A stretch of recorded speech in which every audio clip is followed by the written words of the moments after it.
Hello, elementary school students across America and on United States military bases around the world.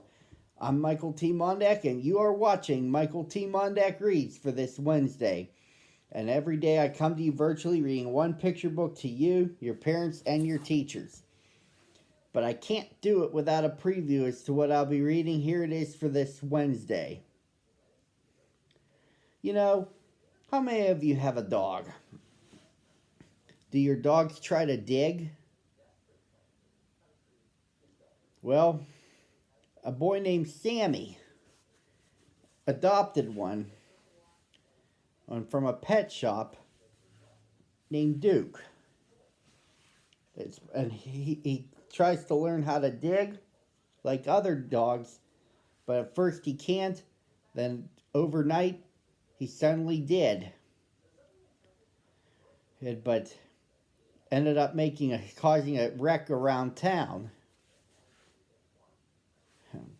And he tried to get away from Sammy and digs a well, gets pulled out, takes stuff back, but then he became very careful.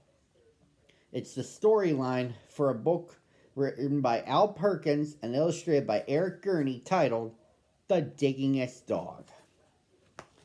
Now, I will be taking on the role of Duke, the dog, who narrates this story. Let's get started. I was the saddest dog you could ever see. Sad because no one wanted me. The pet shop window was my jail. The sign behind me said, "For sale." I was tied to a bare, hard floor of stone. I could not even dig for a bone. I was living all my life alone, a dog that no one wanted to own. And then one day at 4:30, Sammy Brown came in the door. Sammy took one look at me and cried, "Why are you tied up here inside?" "I've always wanted a dog like you, so I'll tell you what I'm going to do. I'll take you out to the farm with me. You'll play outdoors where you should be." I felt happy as a pup when Sam paid the man and picked me up. He rubbed my ears. He scratched my head. "I think I'll call you Duke," he said. Sam gave me a collar. He gave me a lead. We left that shop at tremendous speed. We went a long way out of town. We came to the farm of Sammy Brown. It was the nicest place I'd ever seen, a pretty white house in a field of green. And in the shade of the apple tree, a special doghouse just for me. Next morning, while Sam did his chores, he let me run and play outdoors. I'd never played outdoors before. I'd always lived on that hard floor. I'd never run on nice soft ground. Now I barked with joy as I ran around. Sam looked at me and scratched his head. "Duke, you need some friends," he said. He blew his whistle. He blew a blast, and many dogs came running fast. I'd never met a dog before. Now I was meeting 6 or more. They walked around and looked at me. They looked me over carefully. Then at last I heard them say, "He's one of us. He'll be okay." One dog who wasn't very big suddenly started to dig. The others started digging too. But that was something I could not do. I'd never learned to dig in that store. How could I, on that hard stone floor?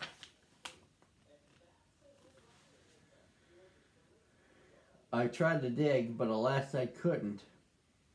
I wiggled my paws. My paws just wouldn't. I fell on my ear. I fell on my face. I fell on myself all over the place. The other said, "Duke may be big, but he's no good. He cannot dig. They stuck their noses in the air. They walked away. They left me there.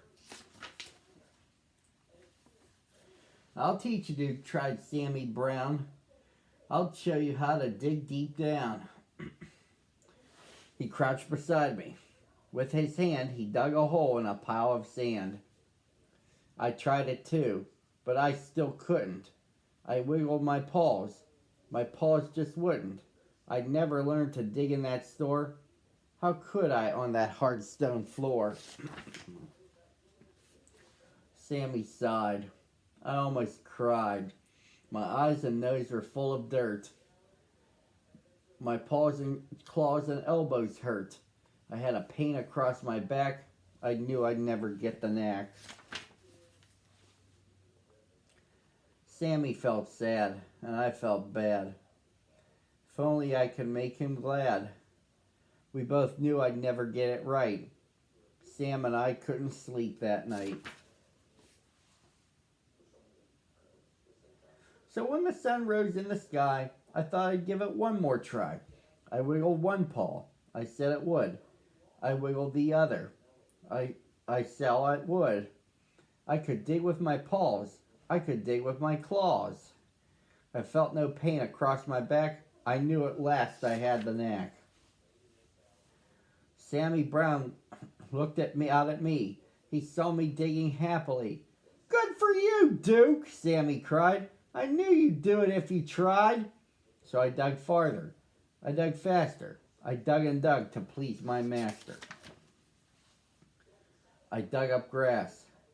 I dug up weeds. I dug up daisies. I dug up seeds. I dug up the fence. I dug up the gates. I dug up the garden of Mrs. Thwaite.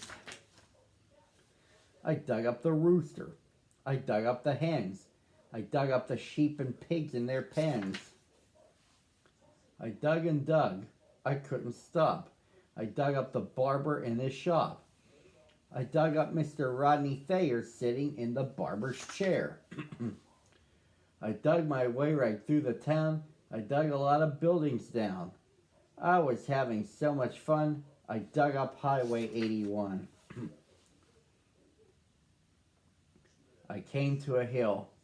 I dug to the top, but all of a sudden I had to stop. Right in front of me, looking down, there stood my master, Sammy Brown. Sam didn't smile or pat my head. He only glared at me and said, sending you back to that animal store. They'll tie you to that hard stone floor. You'll never, never dig anymore.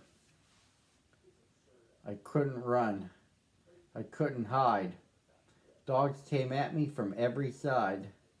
And then suddenly I knew there was just one thing for me to do. I ran away from Sammy Brown. I dug a hole that went straight down. I left him standing up on top. I dug and dug. I didn't stop. How deep I dug I could not tell. But soon I'd found I dug a well. Mud and water up to my chin. What a fix I now was in. I started to sink. I started to yelp. Help, I yelped. Help, help, help, help. I could hear them way above my head. I could hear every word they said. One dog growled, he wrecked our town. That serves him right. Just let him drown. But Sam cried, Duke, you've been bad. You've made me sad instead of glad. But we're not going to let you die. We'll get you out. At least we'll try. Then at last I heard him shout, maybe we can pull you out. Slowly, slowly down they came, each dog part of a long dog chain. I reached up. I touched a nose. I felt them lift me by my toes. Slowly, slowly, bit by bit, they dragged me up out of the pit. I thanked the dogs and Sammy Brown, and then I started back toward town. I knew I had to dig once more to fix up things as they were before. So that's what I did. I dug back gates. I dug back the garden of Mrs. Thwaites. I dug back the roosters and the hens. I dug back all the pigs in their pens. And I dug all day in the summer sun. I dug back Highway 81. I dug back everything in town, everything that I'd knocked down. Today when I dig, well, I'm careful now. I'm useful too. Sam lets me plow. He'll never send me to that store or tie me up on a hard stone floor. My dog friends watch and wonder why they can't dig as well as I. And that, boys and girls, concludes this story. Join me again Thursday at the same time on the same channel.